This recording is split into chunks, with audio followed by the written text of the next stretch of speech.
every quarter, every sub is a boxing match. You know when you have the advantage.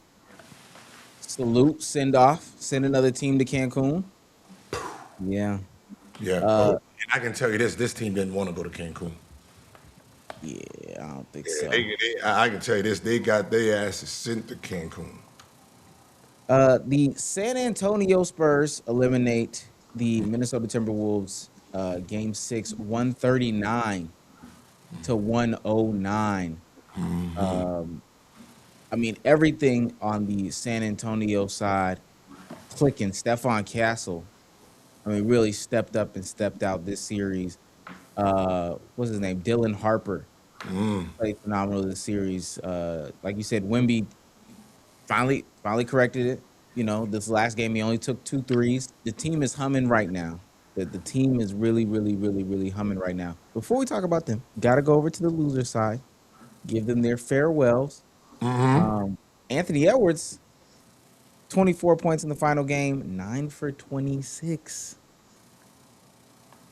That's Yeah, not really. he was stressing out. It looked like he was just doing a little bit too much, trying to he was trying to win a game by himself, in some of those moments when some of those moments needed team. Like Spurs, Wemby didn't need to try to win it himself because he knew you was going to key on him. So the team stepped up and he picked his spots of when he was going to score and made it easy for himself. There it looked like Ant-Man was trying to win it all himself. And there was just moments and times where there's shots he shouldn't have took.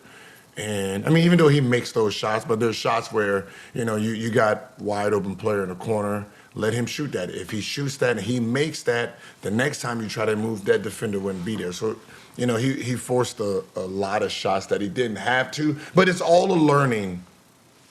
It's all in the learning. So every playoff experience is a new playoff experience. What you did last year in the playoffs does not dictate what you're going to do this year in the playoffs because you're facing a different team and you're facing different strategies, and you know what I mean. It's a different element. So it's just something you just watch the film, and then go back to the drawing board, train, get better this summer, and then see you next year. Well, somebody that we do have to make decisions about this summer, I think, because Julius Randle in that final game, 3 points, 1 of 8, over the course of the whole series, 12.8 points on 34% from the field. Who was guarding him? Mm, The defensive player of the year? I mean, Okay. is Well, that what we going with? I'm just gonna be honest, right? Some series ain't your series, and you have to recognize that, right? You have to, like, it's a boxing match. Every quarter, every sub is a boxing match. You know when you have the advantage, right? Some of y'all are sitting here trying to. Do you want to take it to Wemby? That sounds amazing in theory. Right? It does. Oh, we're gonna rush Mike Tyson. Oh, it sounds amazing until you get hit with that uppercut. You're going to keep trying to challenge a guy who covers all of that inside.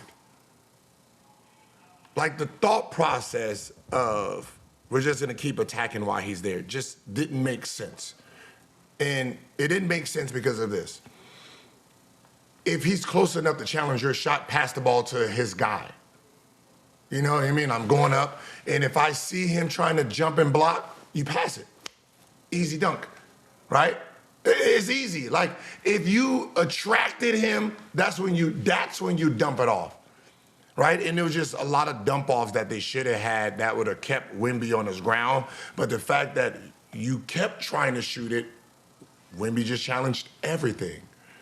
And it just like, come on, guy, adjust. Mid range, dump offs,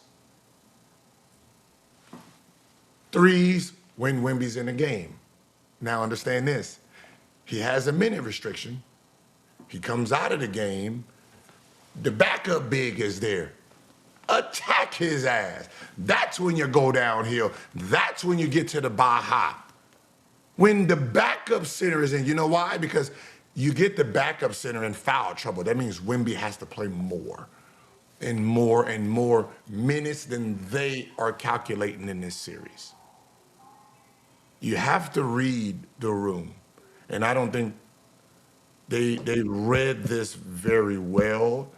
And Spurs did something that I didn't even calculate. It wasn't the Spurs that did something I didn't calculate. Wemby did something that I didn't calculate into the series. So after game one, I said, this is over, right? Because I'm watching just a 7'6" guy who can't be guarded, guarding himself, meaning he's playing a style of basketball that makes it easier for an opponent, right? You want to put the ball on the floor. You want to catch it in mid-post. First thing you want to do is dribble. So what they decided to do is I'm going to put my guard on you. I'm going to put my guard on you. Just rough them up, right? They're going to give the advantage to the guard and just keep you out at the three-point line because you can't dribble, then you're going to chuck threes, right? So the fact that I can put a guard on you and you're not going to take advantage of it, like, oh, no. This series over if that's how he's going to play this game, because when you go small ball, play 4-5, hey, lift everybody, Ant-Man drive, Daniels drive, Wemby can't help because there's a three. So game was over. The series is over. And Wemby did something that just shows you his basketball IQ. His software update is updating in real time. He adjusted. It just seems like if he watched the episode or got wind of the episode that I said this, he didn't take offense. What he did was, like a lot of young people don't do, he listened to the actual information and what I was trying to say and say, hey, you're 7'6". Big man, take him off the dribble. Little man, they're under there. Throw that ball up, put that ball in the basket, attack the basket. Even in game 1 and 2, every time you did drive, you damn near dunked on everybody. Do that the whole game. And the reason you do that the whole game is this. If you're sitting there shooting threes, then who's getting offensive rebound? So that means you never get no offensive rebound. You're never getting any just cheap fouls put on the other team. Rudy Gobert is not getting a foul. Now, he stays in the game a lot longer than you want. The only person that can get them in foul trouble will be you. You get an offensive rebound, naturally they're going to try to hold you, pull. And one, little quick and ones. You're driving to the basket. Like, you're going to get a lot of fouls put on the other team by just attacking the rim itself. And it seemed like game 3, 4, 5, he just stopped the three-pointer. Like, he even, like, backdoor, he's even running hard. They're trying to put a hand on him, pushing him. He's falling. Foul. There you go. You just got a foul on a person you never really got a foul on before. So the fact that he adjusted, even in the last game, he had that three, didn't take it, passed it. They missed a shot. He came down, dove, got the easy dunk, right? And the fact that he adjusted that fast, he's going to win. As long as he's healthy, he's winning the MVP next year. He might fuck around, sweep everything. He might sweep everything, right? And it was one of those things where I heard Kenyon say, we will double him when he puts the ball on the floor, right? Which is a great motto, because he only averages about 2 assists, and once he puts the ball on the floor, he never really passes it. And because he's playing so low, once he dribbles, go double it, he'll probably be out of element. And he didn't do that either. What he did all season, he didn't do anymore. After game 2, he didn't try to put the ball on so you can double, right? And just brilliancy from him, man. Just like now, instead of having an A on defense and an F on offense or an A and a D, because he's playing to the strengths of what they need in that series, AA. And if that's the style he's going to play, they probably win the championship, right? If he's playing this type of basketball where he's adjusting in real time and he's putting pressure on the rim, it'd be hard for OKC to play small ball against him, right? You're not going to be able to play small ball against, because he's not going to sit out there and shoot threes for you to be able to guard him like that. So there's not going to put no Lou Dort and Caruso on him and think he's going to play with the ball. No, he's just diving to the basket now. Right, just throw the ball, just throw it at the top of the goddamn backboard. I'll get it, put it back up. There's nothing they can do about that. So that means you're gonna have to try to beat him on the legs, and if he falls or it looks like you're just really pushing the dude, he's gonna get that foul every single time. So that's gonna be a very good series, and it all depends on Wemby's offensive style that series. But I'm proud of him. And the real story of that is Ant-Man shaking everybody's hands. That's what I was gonna say. You praising Wemby. Another person who was praising Wemby seemingly was Ant-Man when he went over before the game ended. He just started dapping up and shaking up and high-fiving and congratulating and celebrating the opponents. How you feel about that? That's called sportsmanlike conduct, right? You see, and this is why I love being on this side now. You can't pick and choose when you want to use sportsmanlike conduct, right? You can't use that. Don't now hate Ant-Man because he's shaking their hands. It don't matter when. He know he was getting subbed out. He knows after this game is over, I'm not gonna want to go down there. My locker room is right here, and I'm you know what? I just want to get the hell out of here. So in real time, he goes, let everybody, hey, good shit, good game, good game, good game, period. If he walked off the court at the end and didn't shake the hand, you're gonna say he was a sore loser, right? You know that Michael Jordan, Isaiah Thomas beef, not shaking hands. Right? You guys pick and choose when you want to be all sportsmanlike, friendly. I mean, he showed the ultimate respect. Like, I don't see nothing wrong with it. I can sit there and ask myself, why would he do it now? Oh, he's getting subbed out. And when the game is over with, while they're celebrating or whatever, we just go to the locker room. I'm not gonna go after the game is over with to then go shake their hands and do all that. No, I can do it right now. You know, I'm not in my feelings. Not in my feelings. Good shit, good game, and move on.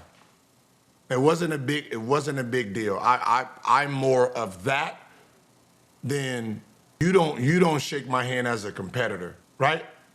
Like, I'm all for at least the captains giving their dap.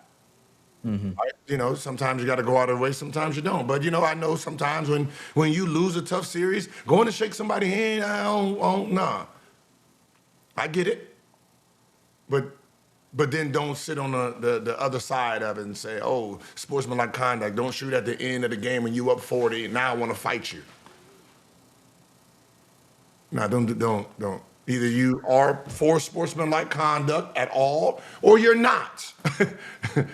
And you just grimy. Slime season.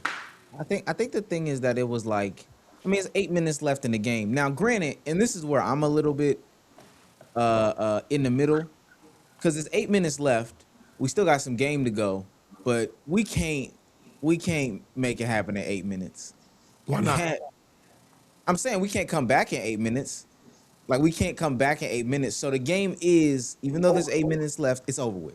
His game is over. His game is over with. Time doesn't matter. His coach decided game's over. Right? The time is meaningless at that point. I'm getting subbed out. Game's over. He's looking up there. He's looking at we playing. Trash, trash, trash, trash. Sub, everybody get in. Everybody out. Game over. Ice up. Right? We're pretending like he was gonna get back in the game, and he did in the middle of the game. That game's over, dog. Coach called it quits. Period.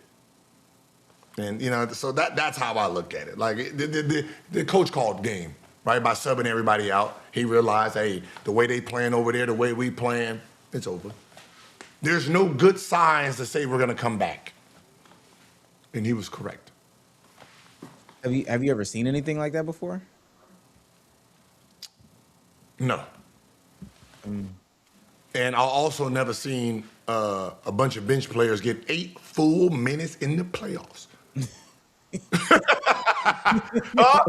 Now you know how like they was out the Bones Island was like, what? Give me these minutes, boy.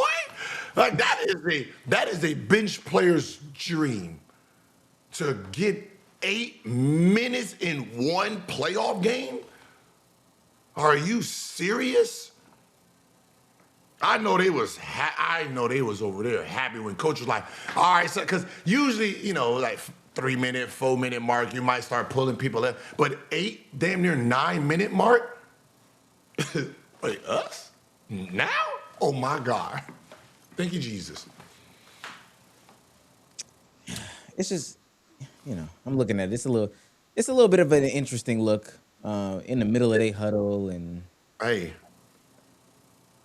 did Wemby them get back in the game? No, I don't think so. Yeah, so game over. Yeah. Right? You see what I'm saying? Game over. They played. The Titans played. All right, man. Good shit. Now, the relief teams is out there trying to fight for minutes, get the minutes that they probably won't get moving forward. And I'm pretty sure that was coach's decision too, right? When you're sitting there, you watching your team, it looked like they gave up, for the most part. And I got a bunch of players that probably won't be on this team anymore, or players that just say, man, you done worked all year without any reward. Hey, sub in, let's get these 9 minutes. Like I got in the game once. We was playing the Hawks. And we got put in at the top of the 4th. And we came back. Tied the game up. They put their subs in.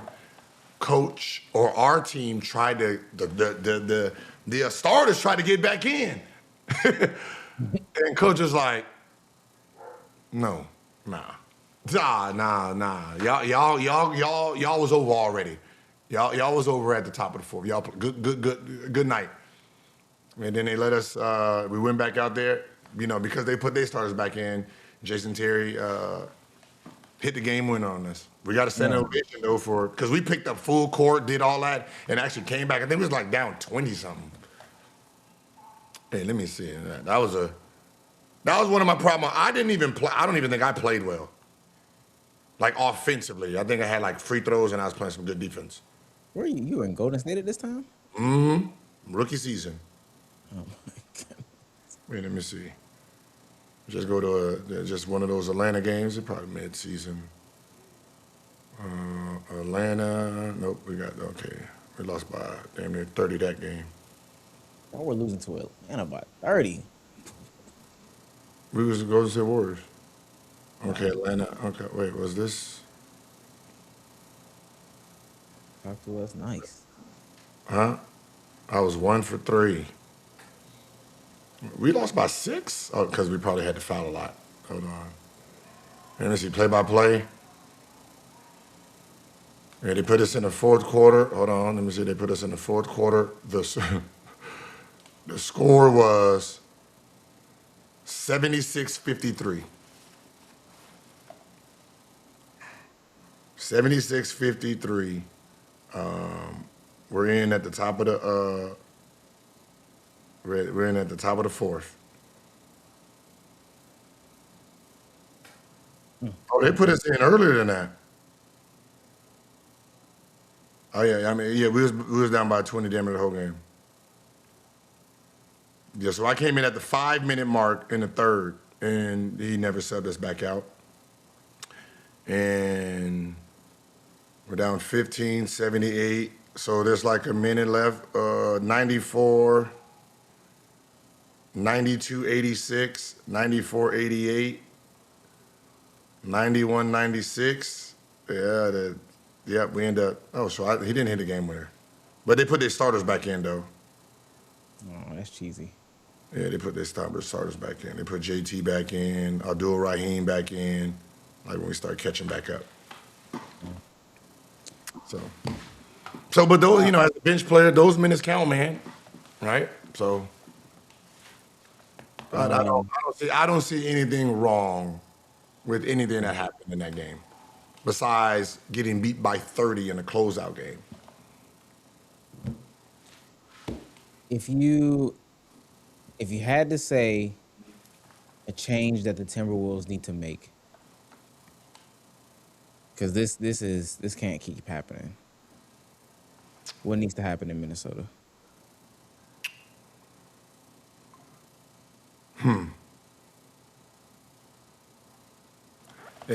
It's either Randall goes or Randall goes. Right? It's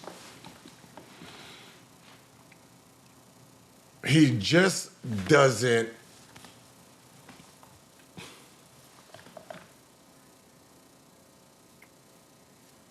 Okay. What do we need first? We need someone who can relieve Ant-Man off the ball. Right? So, Conley is, he's at this moment in time, he's a great backup player.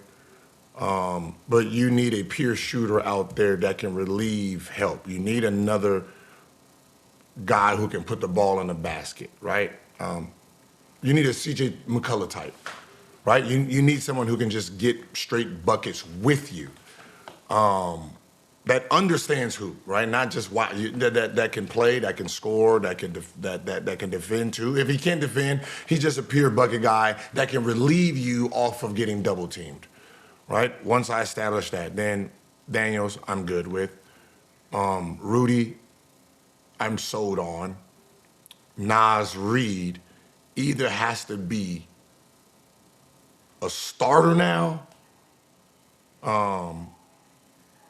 and he gets the Julius shots, or I keep him as a six man and I find a guy who can hit the open shot, right? He don't need to put the ball on the bat, he put the ball on the floor and pound it, right? There's nothing wrong with Julius' style, it's just the style doesn't fit that team. And to get them over the hump.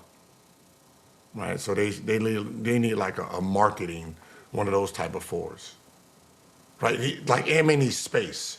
So when you have Rudy there, and then you have Randall trying to drive. Wow, like it just is. It's a cluster